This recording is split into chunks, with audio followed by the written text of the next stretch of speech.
I borrowed my son's car. The navigation started automatically and said, Route 2, Storage Unit.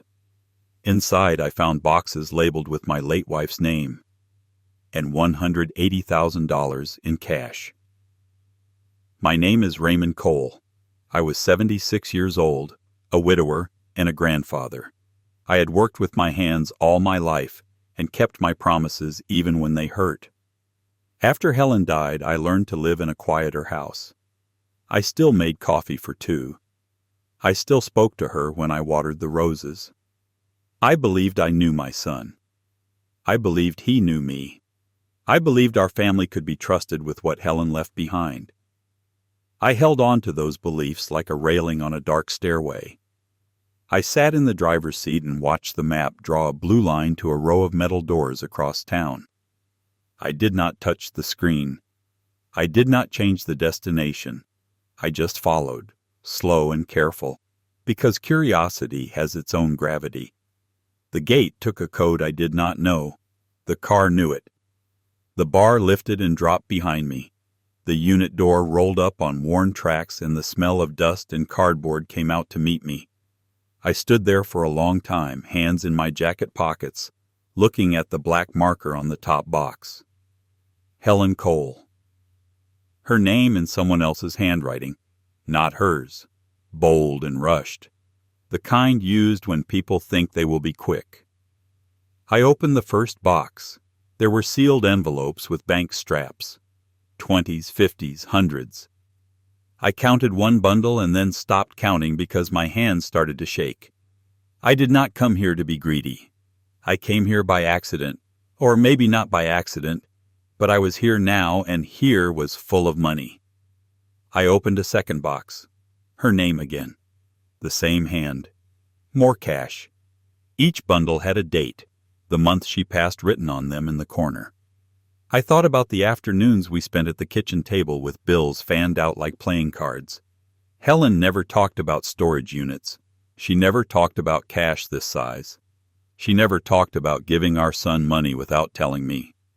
She had been careful. So had I. We were not perfect, but we did not hide. I felt anger start at the back of my neck and move forward. It was slow and hot. But I put the lid back on the box. I forced my breath to calm down. I looked again at the door number. I took in the rows of units on both sides, the camera in the corner, the office window across the lot. I made myself see everything, the car, the key fob, the way the navigation had chosen for me. I took out my phone and held it in my palm, but I did not lift it yet. I closed my hand. I told myself not to move too fast, not to ruin a thing by rushing. I had carried a rucksack through worse than this. I could carry this moment. I lowered the door, then raised it again and made myself look one more time like a man checking a stove. The boxes were still there. So was the cash. So was her name. When I locked the unit and felt the metal bite, I knew something simple and powerful had changed. I was not empty-handed, even without touching a dollar. I had seen enough to know I was not supposed to see it, and somebody would be waiting for that door to open again. I left through the gate and watched the bar lift like a curtain. I kept my face blank as I drove out, but inside I was already making choices. I was still a father. I was still a husband. But now I was also a witness. I drove back with the feeling that the next time I opened that door, I would not be alone. I parked in the shade and waited for my hands to stop shaking. Then I went back. I told myself to be steady. I told myself to be exact. I rolled up the door and knelt and took a breath. The dust tickled my nose. The cardboard was rough against my fingers. I took photos, the unit number on the door, the stack of boxes with Helen's name written on them. Close shots of the bundles, the straps, and the dates. I made sure the angles were simple and the numbers clear. I set the phone on video for 10 seconds and spoke my name, the date, and what I was seeing. My voice sounded older than I felt. I looked around for anything else that explained it. There were 2 plastic bins pushed against the wall. I opened the first one and found Helen's old recipe cards. The top one was stained with butter. Her handwriting sat there, neat and small. I bit my lip and had to sit for a second. The second bin held books and one thin photo album with a few pictures from our first house. Nothing about money, nothing about a plan. I went back to the envelopes. I took one bundle from the corner of the top box. I did not take it to keep. I took it because memory can lie when you are hurt, and photographs can be called fake by people who need them to be fake. I wanted something I could hold up if I had to, something weight would prove. I slipped the bundle into the inside pocket of my coat. I zipped the pocket, and then I zipped it again. I wiped my fingerprints from the lid with the sleeve of my jacket, even though I knew that was the kind of detail I should not bother with. Old habits, old nerves. I listened hard before I lowered the door. Nothing. The sun was high and mean. A truck went by on the road and a dog barked on the other side of the fence. I locked the unit and pressed the lock with my thumb to be sure I felt it click. By the time I reached the car, my heart had settled into a steady pace. I laid the phone on the passenger seat and looked at the key fob. The little plastic tag attached to it had a storage logo on the back. I turned it over and read the printed number. I took a picture of that too. I drove out and watched the gate in the rearview mirror. I knew what I had. I knew what I did not have. I did not have the reason. I did not have Helen's voice telling me what this was. I had proof of something, but I did not yet know if it was a gift gone wrong or a theft done quietly. I put my hand over my coat pocket and felt the square edge of the money through the fabric. It was heavy for its size. It was a small brick of truth. I would not be able to hide it from the one person who might know I had it. I took the turn onto my son's street and saw his car missing from the driveway. I pulled in and parked the borrowed car in the exact spot where it had rested before. I sat there for a moment and let the silence fill the cabin. When I stepped out and closed the door, I heard the front door open. My son stood in the frame with his eyes on the keys. "Hey," he said. His voice tried to be casual, but his jaw was too tight. "Everything good?" "Fine," I said. "Thanks for the loan." He looked past me at the dashboard like it owed him an answer. "Where did you go, Dad?" "Hardware store." I met his eyes and kept mine steady. "What for?" "Light bulbs." I did not blink. He knew I kept spares in the garage. I knew he knew. We stood there with a small lie between us like a coffee mug you do not want to spill. He stepped closer and held out his hand for the keys. I placed them in his palm. His fingers closed fast. He did not smile. "You should have called," he said, "if you needed to go anywhere." "I made it back," I said. "No harm done." He shrugged. The move looked practiced. "Just looking out for you." He wanted me to feel like a child. He wanted the tone to land as care, not control. He had used it before when he wanted my signature on a paper I did not understand, or when he moved a tool from my bench and said he was organizing. I had let it pass because peace used to be more important than pride. Today, it scraped. "How's Lena?" I asked. "Fine." He rubbed his thumb over the key fob. "She's got a lot on her plate." "We all do." "I know," I said. "You're busy." He nodded toward the car. "I'm going to take this for a wash. Keep it in good shape." "Go ahead." He hesitated. I watched his eyes flick to my coat. He was searching for a bulge that would be wrong. The bundle felt like a hot coal against my ribs. I kept my hands loose at my sides. "Thanks for returning it," he said. "Next time, just ask before you drive far." I get worried. "I'll remember," I said. He cracked a smile then, small and hard. "Good." I walked past him toward the house. I could feel him watching my back the way a man watches a door he is not sure is locked. My neck prickled. My breath stayed even by force.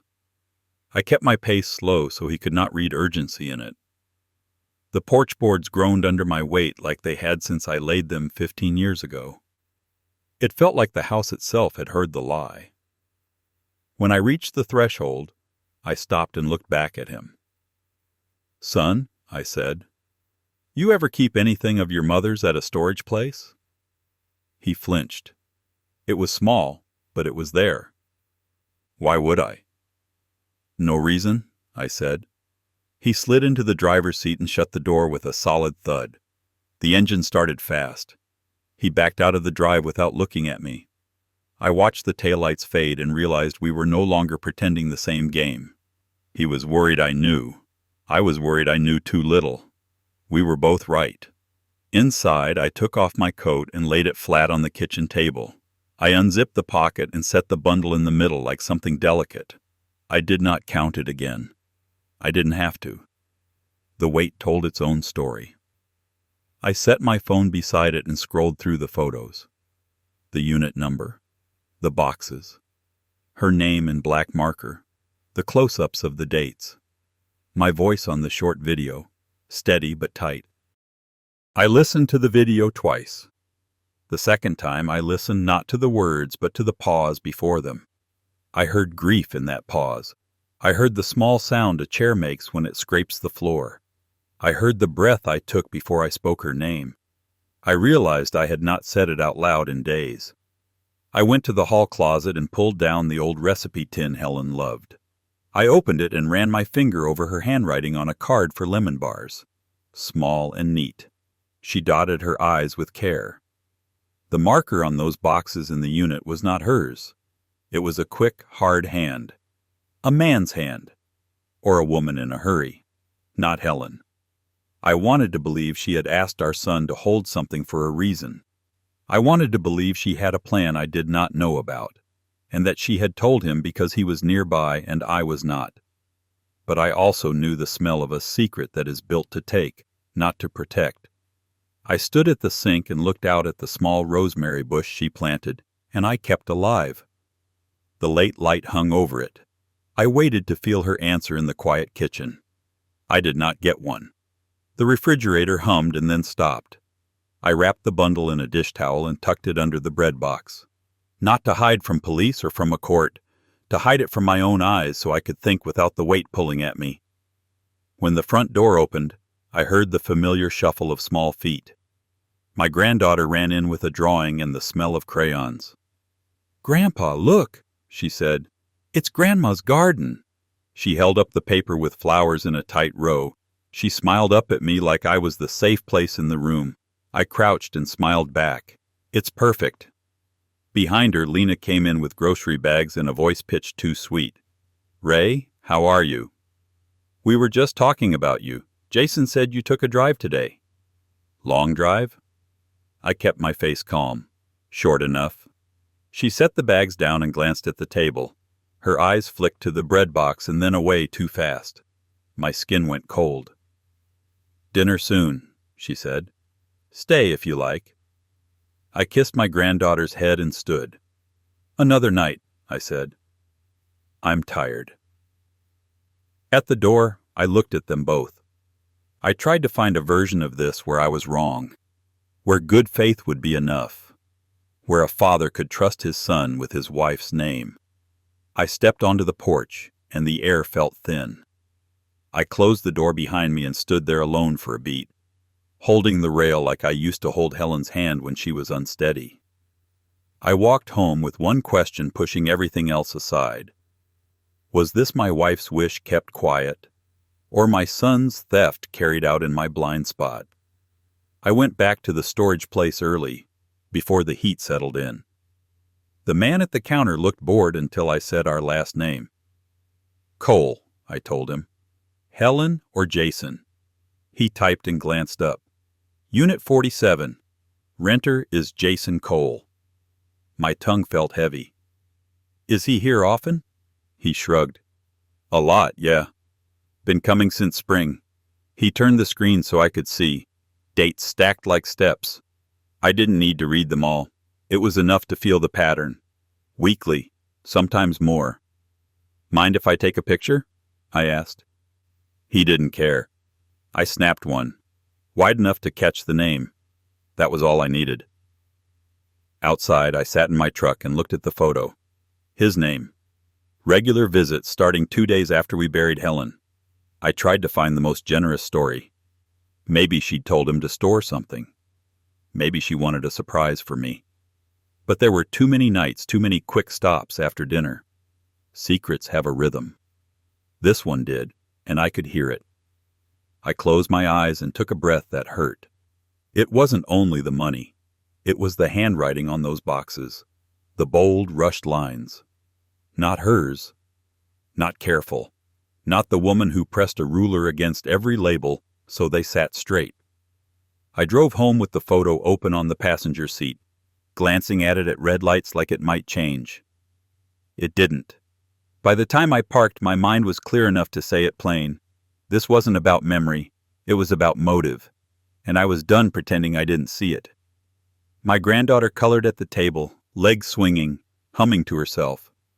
She told me about the beach, about flying, about a tablet for games. Daddy said he got a big bonus, she said.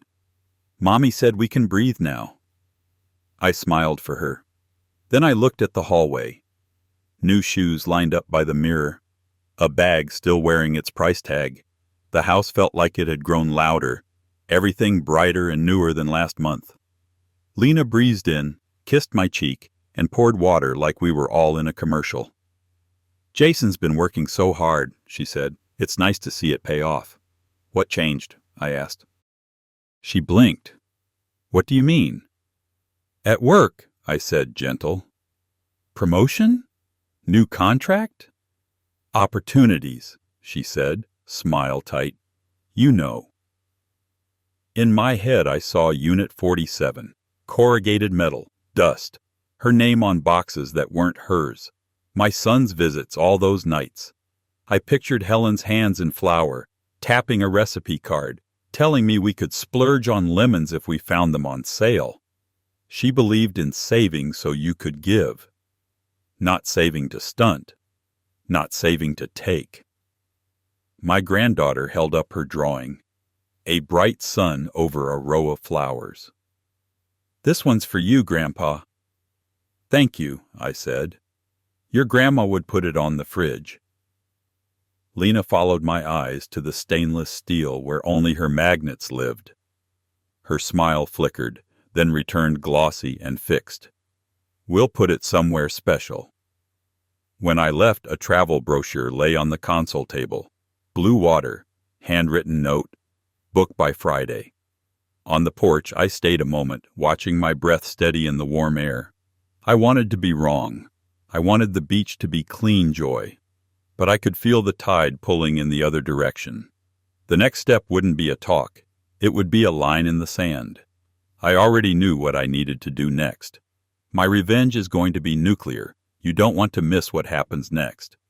But before we continue, please subscribe to the channel and write in the comments what time it is where you are now. Sunday dinner was good. They always cooked well when they wanted the picture to look right. I waited until coffee. Then I set a single photo down, the one from the storage screen. I placed one tight bundle beside it. The room went still. This was in a unit with your mother's name on the boxes, I said. Rented by you. Jason stared at me before he looked down. She asked me to hold it, he said. Taxes. Private things. Lena's smile didn't move, but her eyes did. Ray, grief plays tricks. You've been forgetful. We're worried. My memory is fine, I said. The manager knows your face. The computer knows your name. Jason kept his voice soft, the way you speak to a skittish dog. Where did you get that money? I didn't take anything that wasn't ours, I said. I brought one bundle to show you I'd seen it. I wanted to hear your story first. He pushed his chair back half an inch. The scrape felt louder than it was. You don't go near that place again. Is that your final story? I asked. That your mother told you to hide cash in a rented box and write her name like that? Silence. The kind that makes your ears ring. Lena stood and started stacking plates she didn't need to move. This is upsetting him. I gathered the photo and the bundle. I kissed my granddaughter's crown. Good night, sweetheart. At the door, Jason spoke so only I could hear. You're old, Dad. Don't make this hard. I looked at him the way I used to when he was 10 and lying about a broken window. I won't, I said. He watched me walk to the truck. He didn't know that I had already decided. Talking time was over. I would put Helen's name where it belonged. I waited for their lights to blink out. Then I drove. The storage gate opened the way it always did. The unit door rolled up. As executor of Helen's estate, I removed her property from the unit Jason had rented. I knelt, lifted a box, and held still until my hands were steady. I didn't count out loud. I didn't talk to the camera. I worked like I was in my shop, sanding a rail smooth, slow, even, careful. When the back seat was full, I took the recipes and the little photo album and set them on the passenger side. Helen's handwriting looked up at me. It calmed me. I'll make this right, I told her. At the bank, I sat with a man I'd known 20 years. I told him I wanted Helen's name on something that helped kids learn a trade. We logged the source of funds under Helen's note. He filed the reports and opened the grant under her estate. He didn't argue. He didn't ask for speeches. He nodded, did the quiet work he was paid to do, and slid a simple acknowledgement across the desk. I kept my eyes on her name and signed mine next to it. On the way back, I stopped at the storage office. The night slot took my note. Boxes with Helen's name removed by her husband. Call me if there's a problem. I took one last photo of the empty unit and sent it to Jason with 4 words. Stop touching what isn't yours. Then I turned my phone off and slept like a man who had carried something heavy to the right place. Morning would be loud. I could live with loud. He came fast. No hello, just the knock you use when you think force can beat truth. Willow Creek, he said, holding up a glossy pamphlet like a badge. They have room, safer for everyone. For who? I asked. For you, he said. You're not thinking straight. I walked to the kitchen, picked up the photo I'd printed from the storage screen, and set it on the hall table between us. His name, dates, lines of them. You've been there almost every week since your mother died, I said. You think I can't count that? His mouth tightened. Put the money back. It's already where it belongs, I said, under her name, doing what she'd want. That's not your call, he said. It is now. Lena hovered behind him, arms folded. You're being unfair, Ray. No, I said.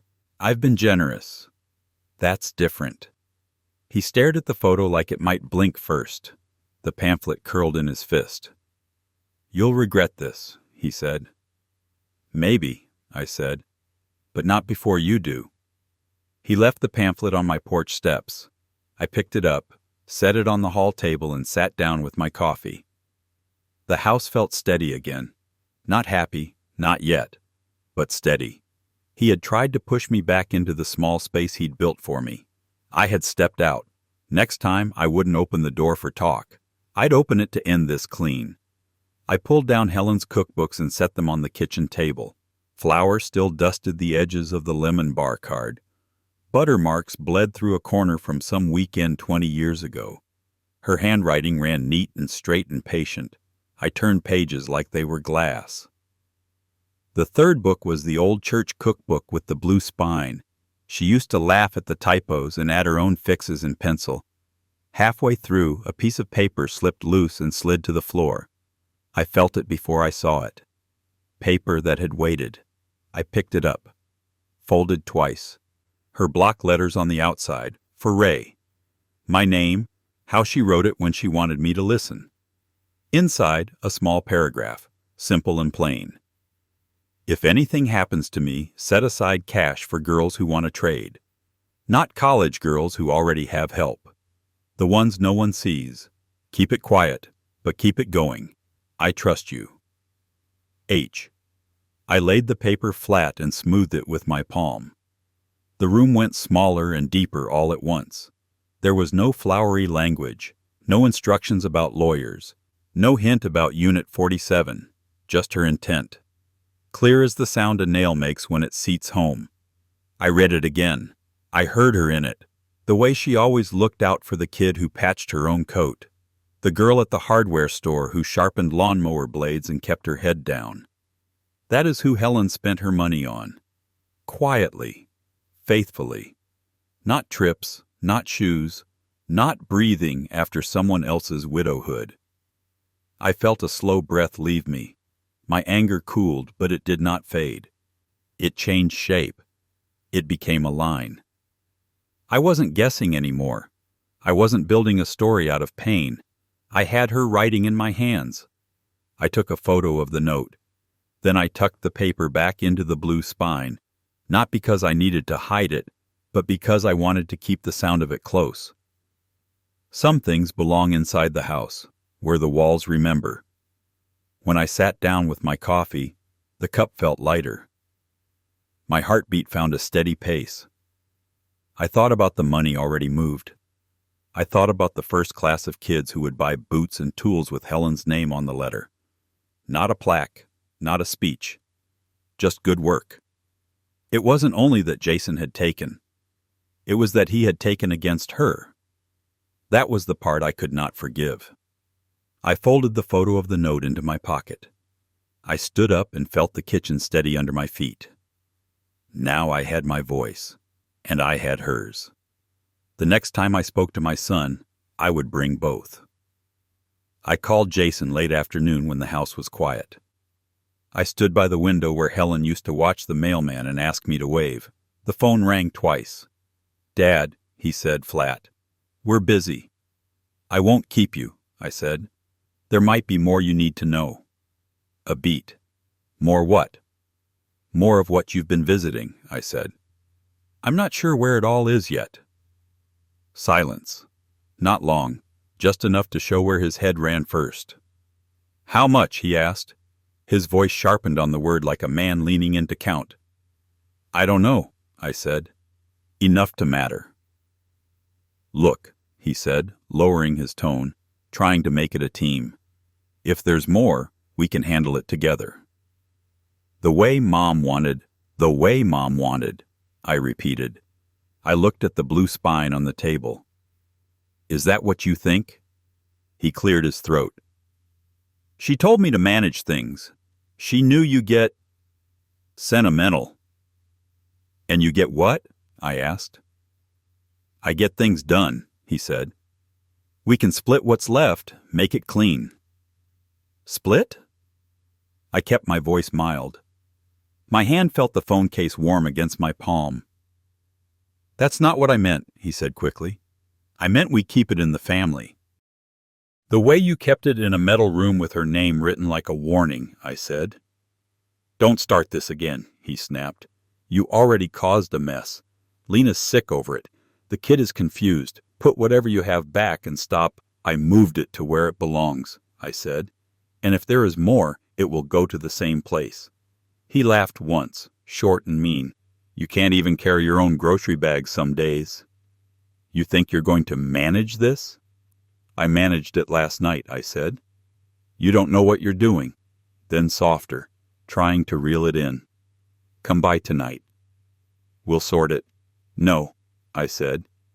"You come to my workshop in an hour. Alone." "What for?" "To see yourself," I said. He breathed through his nose. I could hear the anger he was trying to hold down. "Fine," he said. 1 hour. I hung up and stared at my reflection in the window. My mouth was a hard line I recognized from years ago when we were young and broke and building something that would not fall. I looked like a man I trusted. I took Helen's note from the book and slid it into my shirt pocket. I laid the photo of the access screen on the bench. I placed the empty unit picture beside it. I set a single strap from one of the bundles on top, the rubber still creased from a fist. I didn't need a speech. I needed him to see what he had become when he thought no one was watching. He came on time. He stood just inside the door and looked around like he was checking for an ambush. He had on the jacket he wore when he wanted to look responsible. The sleeves were too tight around the biceps. A choice. "Close it," I said. He pushed the door with his heel. It groaned shut. The workshop smelled like oil and cedar. My tools hung in a line that had not changed in years. I stood by the bench with the items a man could touch. No arguments, no speeches, proof that fit in a hand. I tapped the photo of the access screen with his name on it. "This is you," I said. He didn't glance down. "You shouldn't be taking pictures of private business." I tapped the empty unit. "This is where the boxes are not." He flexed his jaw. "Put the money back." I pulled Helen's note from my pocket and unfolded it slow. I slid it across the wood. He read it. His eyes moved, then stopped, then moved again. Something in his face changed and then clamped down, like a child hiding a cry. "That's not... She didn't..." He swallowed. "She never told me about that." "She didn't tell me about the unit," I said. "But she told me about what mattered." He lifted the rubber strap. "This doesn't prove anything." "It proves you were there," I said. "And it proves you didn't do this for her." "Not for that note. Not for what she was like." He let the strap fall. "You think anyone will care? You think a bank clerk will make you holy? You're just old, Dad. You're tired. You're scared. You're making museums out of junk." I looked at the lines on his face. I used to kiss goodnight. "You used to ask me for $1 for the ice cream truck," I said softly. "I always said yes. You learned that I would. And then you learned that I always would." He shifted like my words had moved the floor. "Here's what happens next," I said, steady. "If you have anything else, you bring it to me. Not Lena, not an office. Me. You put it on this bench. You tell your daughter the truth in the kitchen where she draws. You stop talking to me like I'm a worn-out tool." He shook his head hard.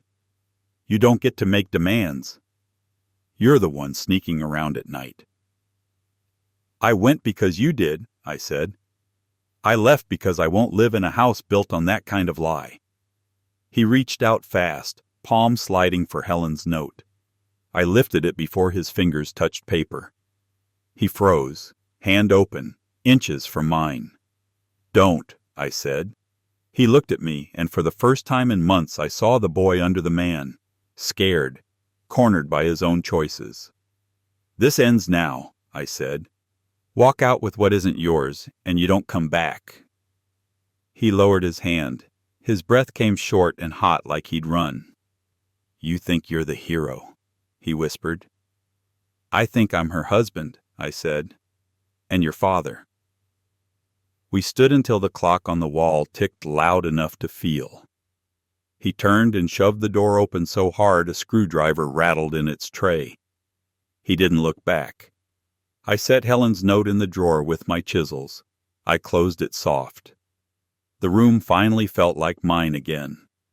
The quiet wasn't empty. It was earned.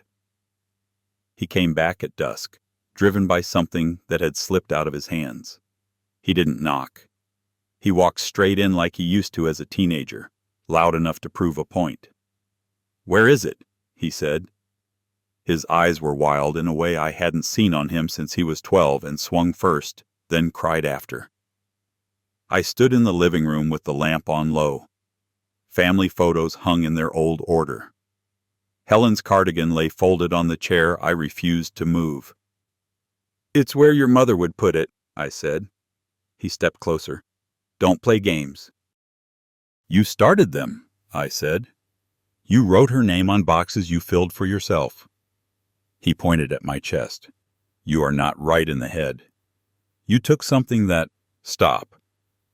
I said it quiet. He did, not for respect, for surprise.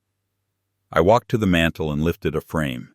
Jason at 6, a gap in his teeth, a paper crown from a birthday cake. I held the glass between us. "Do you know what I want?" I asked. "I want to like the man in this picture when he grows up."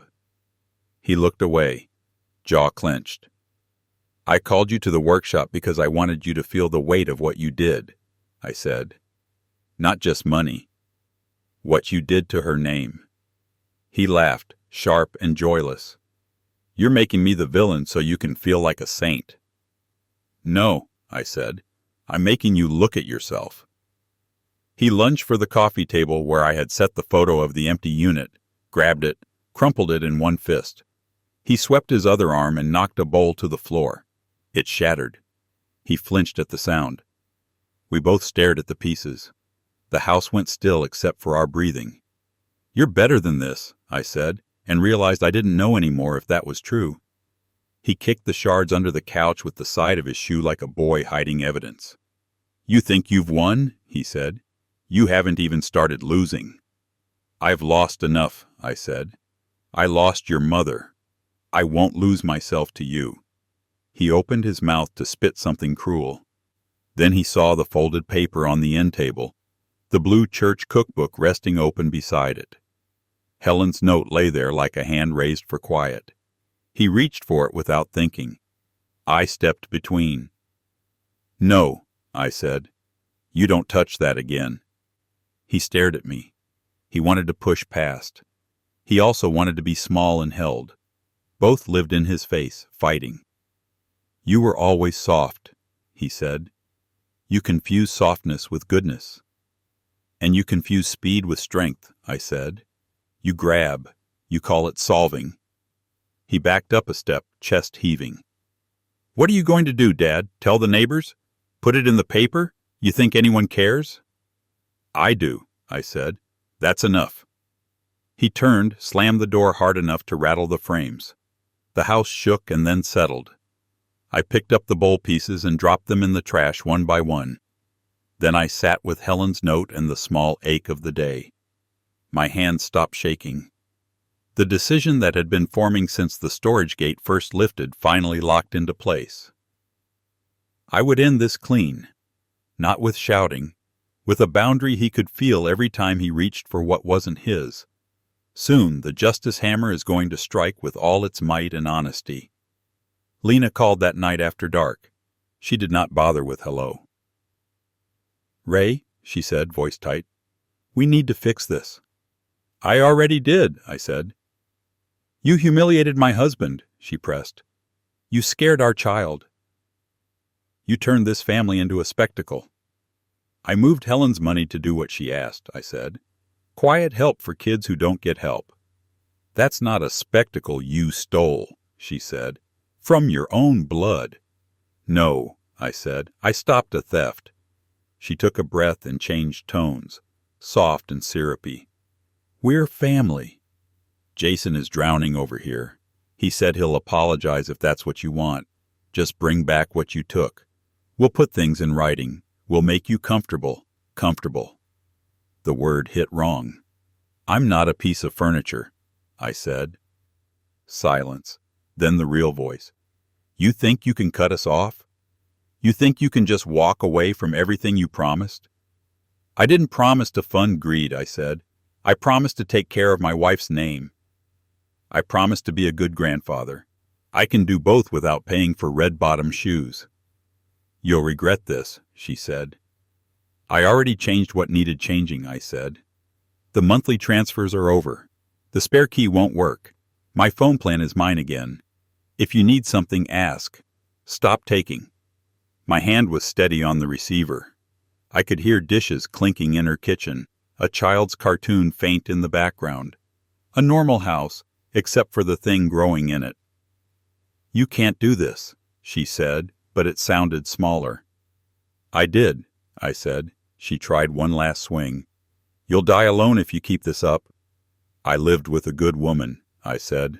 I won't die ashamed of how I carried her name. I hung up. The house went very quiet. The quiet did not feel empty. It felt like standing on good ground. He came the next morning with his hands jammed in his jacket pockets. He stopped at the edge of my porch like there was an invisible line he couldn't cross. You ruined our future, he said. You tried to steal your mother's, I said. He looked older than last week. Angrier. Tired around the eyes in a way you get when the lie starts to live in your stomach. Give it back, he said. One last time. We'll move on. It's gone to where it belongs, I said. Kids will buy boots with it, tool belts, maybe a welder's mask. They'll think of Helen when they punch in for a real shift. That is the only future that money has. He shook his head. You made me the bad guy. You did that, I said. I only turned on the light. I handed him a single sheet of paper. Big letters. Simple words. Helen Cole Trade Grant. A list of first names. The date next week when the application's opened. A number to call. No speeches. No photos. Just a start. What is this supposed to do? He said, voice flat. Tell you the door is closed, I said. And tell you what door I opened instead. He stared at the paper like it stung. He crushed it once in his fist, then smoothed it out with his palm. He didn't like the way his hands looked doing that. You cut us out, he said. I cut off a vein that bled the wrong way, I said. You can come back when you stop reaching. He laughed without humor. You're going to freeze me out? Your only son? I'm going to stop paying for you to become a man I don't like, I said. Bring back anything else you took. Tell the truth to your daughter in your own kitchen. I will be there for her. Not for this. He looked over my shoulder at the hall where our family pictures hung. For a second, he looked like a boy who wanted to ask if he could stay.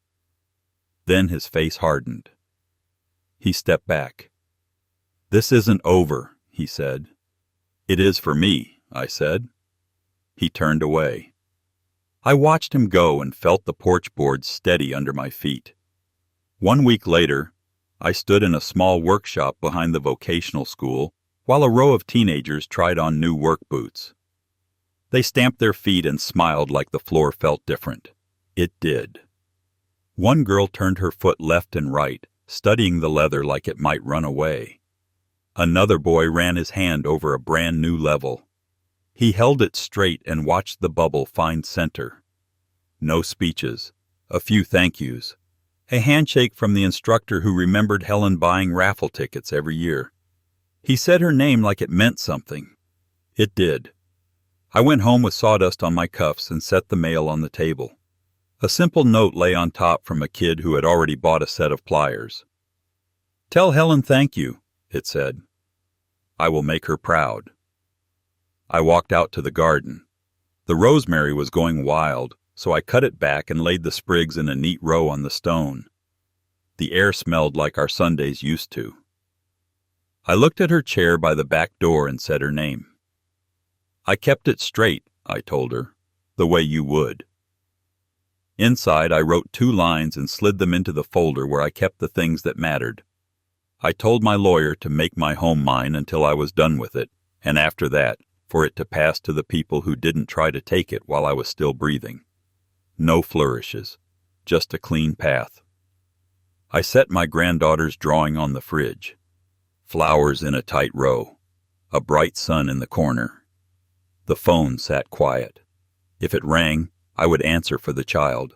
I would not answer for greed. I went back outside and watered the rosemary.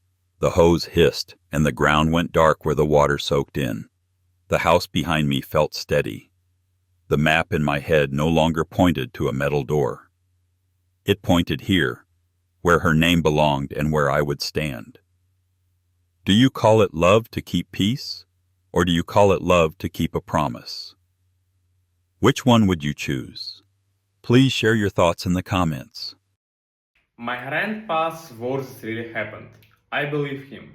If you want more true tales stories like this, hit subscribe.